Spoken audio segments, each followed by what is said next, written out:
¿Alguna vez te has preguntado cómo el mundo intenta mantenerse en paz? Parece una tarea imposible, ¿verdad? Guerras, conflictos, desacuerdos. Pero, aunque no lo creas, existe una organización gigantesca dedicada precisamente a eso, a intentar que todos nos llevemos un poco mejor. Hoy vamos a viajar en el tiempo para descubrir cómo y por qué nació la Organización de las Naciones Unidas. Para entender el porqué, tenemos que irnos a uno de los momentos más oscuros de la historia, la Primera Guerra Mundial. Imagina el mundo entre 1914 y 1918, una carnicería a una escala nunca antes vista, millones de muertos, países enteros devastados, una generación perdida. Cuando el polvo finalmente se asentó, los líderes mundiales se reunieron y dijeron, nunca más. Estaban horrorizados y convencidos de que debían crear un sistema para evitar que algo así volviera a ocurrir. De este sentimiento nació la Sociedad de Naciones en 1920. La idea era genial, un foro donde los países pudieran resolver sus disputas hablando, no peleando. Era como una gran mesa de negociación mundial, promovía el desarme, la seguridad colectiva y la diplomacia, y durante un tiempo, pareció funcionar. Resolvió algunas disputas fronterizas y realizó un trabajo humanitario importante, pero tenía un problema fundamental, uno muy grande. ¿A qué me refiero? Bueno, para empezar, algunas de las naciones más poderosas del mundo no eran miembros. Estados Unidos, cuyo presidente Woodrow Wilson fue uno de los principales impulsores de la idea, nunca se unió. El Senado estadounidense votó en contra. Otros países importantes como Alemania y la Unión Soviética se unieron tarde o fueron expulsados. Además, la Sociedad de Naciones no tenía un ejército propio. Si un país decidía ignorar sus decisiones y agredir a otro, lo único que podía hacer la sociedad era imponer sanciones económicas, que a menudo eran ignoradas. Y así, poco a poco, su autoridad se fue desmoronando. Cuando Japón invadió Manchuria en los años 30, la Sociedad de Naciones condenó la acción, pero no pudo hacer nada para detenerla. Cuando la Italia de Mussolini invadió Etiopía, pasó lo mismo, y el golpe de gracia llegó cuando la Alemania de Hitler empezó su expansión por Europa. La Sociedad de Naciones fue completamente incapaz de detener la marea que nos llevaría a una nueva catástrofe. En 1939, el mundo se sumergió en una oscuridad aún mayor, la Segunda Guerra Mundial. Si la primera fue terrible, esta fue apocalíptica. Más de 60 millones de personas murieron, ciudades enteras fueron borradas del mapa, se cometieron atrocidades inimaginables como el Holocausto, y, para rematar, la humanidad desató el poder del átomo con las bombas de Hiroshima y Nagasaki. El mundo quedó en shock, al borde del abismo. Una vez más, al final de la guerra en 1945, los líderes de las naciones victoriosas se encontraron entre las ruinas y se hicieron la misma pregunta: ¿cómo evitamos que esto vuelva a pasar? Pero esta vez, sabían que la respuesta tenía que ser diferente. La débil Sociedad de Naciones había fracasado. Necesitaban algo más fuerte, más inclusivo, con más poder. La idea de una nueva organización mundial ya se venía gestando durante la guerra. El término Naciones Unidas fue acuñado por el presidente de Estados Unidos, Franklin D. Roosevelt, en 1942. Se usó para describir a los países aliados que luchaban contra las potencias del eje. A medida que la victoria aliada se veía más cerca, los líderes comenzaron a diseñar la estructura de esta nueva organización. Hubo varias conferencias clave, en Dumbarton Oaks, en Washington D. y más tarde en Yalta.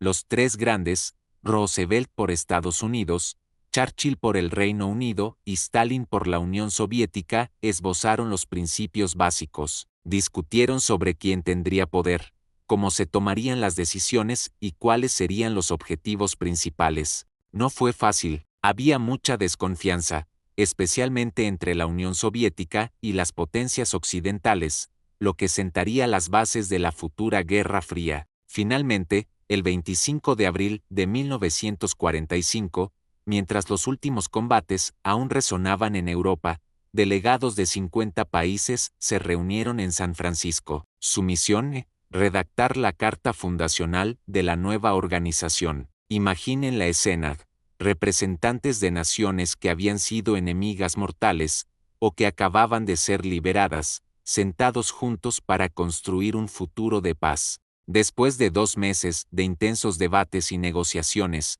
el 26 de junio de 1945, firmaron la Carta de las Naciones Unidas, y así, oficialmente, el 24 de octubre de 1945, tras ser ratificada por la mayoría de los países signatarios, incluidos los 5 miembros permanentes del Consejo de Seguridad, nació la Organización de las Naciones Unidas. Su sede se establecería en Nueva York, en un territorio internacional, como símbolo de su neutralidad. Pero, ¿qué hacía a la Organización de las Naciones Unidas diferente de la fallida Sociedad de Naciones? Varios aspectos. Primero, casi todas las naciones del mundo se unieron desde el principio, incluyendo a todas las grandes potencias. Segundo, y esto es crucial, se creó el Consejo de Seguridad. Este es el órgano más poderoso de la Organización de las Naciones Unidas. Está formado por 15 miembros, pero 5 de ellos son permanentes: Estados Unidos, Rusia, que heredó el puesto de la Unión Soviética, China, Reino Unido y Francia, los principales vencedores de la guerra. Estos 5 miembros permanentes tienen un poder especial: el derecho a veto. Esto significa que si uno de ellos vota no a una resolución, esta no se aprueba, aunque todos los demás estén de acuerdo. Esta fue una concesión necesaria para asegurar que las grandes potencias se unieran y permanecieran en la organización. La idea era evitar que la Organización de las Naciones Unidas tomara decisiones que una superpotencia pudiera simplemente ignorar, como había pasado con la Sociedad de Naciones. Claro, este derecho a veto es muy controvertido y a menudo ha paralizado al Consejo, especialmente durante la Guerra Fría, pero fue la clave para que la Organización de las Naciones Unidas pudiera nacer. Además del Consejo de Seguridad, la Organización de las Naciones Unidas tiene otros órganos importantes: la Asamblea General, donde están representados todos los países miembros, cada uno con un voto. Es como el Parlamento del mundo, donde se debaten los grandes temas globales. También está la Secretaría, dirigida por el Secretario General, que es la cara visible de la organización y su principal administrador, y la Corte Internacional de Justicia, que resuelve disputas legales entre Estados. Los objetivos de la Organización de las Naciones Unidas, establecidos en su carta, son muy ambiciosos. El primero, y más importante, es mantener la paz y la seguridad internacionales. Para ello, pueden enviar misiones de paz, los famosos cascos azules, a zonas de conflicto, imponer sanciones o autorizar el uso de la fuerza como último recurso. Pero la Organización de las Naciones Unidas hace mucho más que hablar de guerra y paz. Su segundo gran pilar es fomentar el desarrollo económico y social, a través de agencias especializadas como el PNUD, Programa de las Naciones Unidas para el Desarrollo, UNICEF, Fondo de las Naciones Unidas para la Infancia, o la Organización Mundial de la Salud, Organización Mundial de la Salud.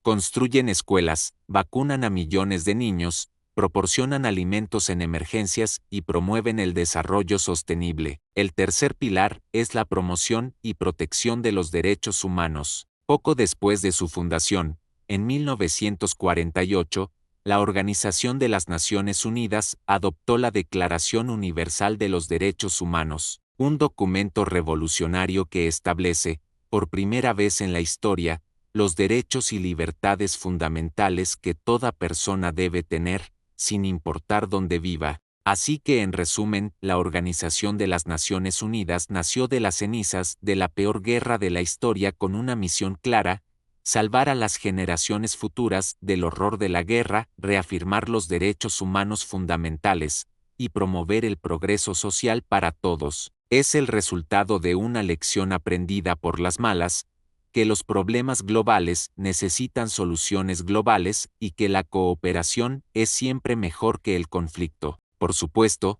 la Organización de las Naciones Unidas no es perfecta. A menudo se la critica por su burocracia, por la parálisis del Consejo de Seguridad o por no poder evitar conflictos y genocidios. Y son críticas válidas, pero a pesar de sus defectos, durante más de 75 años ha sido el principal foro para el diálogo mundial, ha prevenido conflictos, ha salvado incontables vidas a través de su ayuda humanitaria, y ha establecido las normas sobre cómo los países deben tratarse entre sí y a sus propios ciudadanos. Sin la Organización de las Naciones Unidas, el mundo sería, sin duda, un lugar mucho más peligroso e inestable. Es la encarnación de una esperanza, la esperanza de que la humanidad puede aprender de sus errores y trabajar junta para construir un futuro mejor. Espero que este viaje al pasado te haya resultado interesante. La historia de la Organización de las Naciones Unidas es la historia de nuestro intento colectivo por ser mejores. Gracias por acompañarme hoy. Si te ha gustado el video, no olvides darle a like, suscribirte y activar la campanita para no perderte los próximos secretos de la historia. Nos vemos.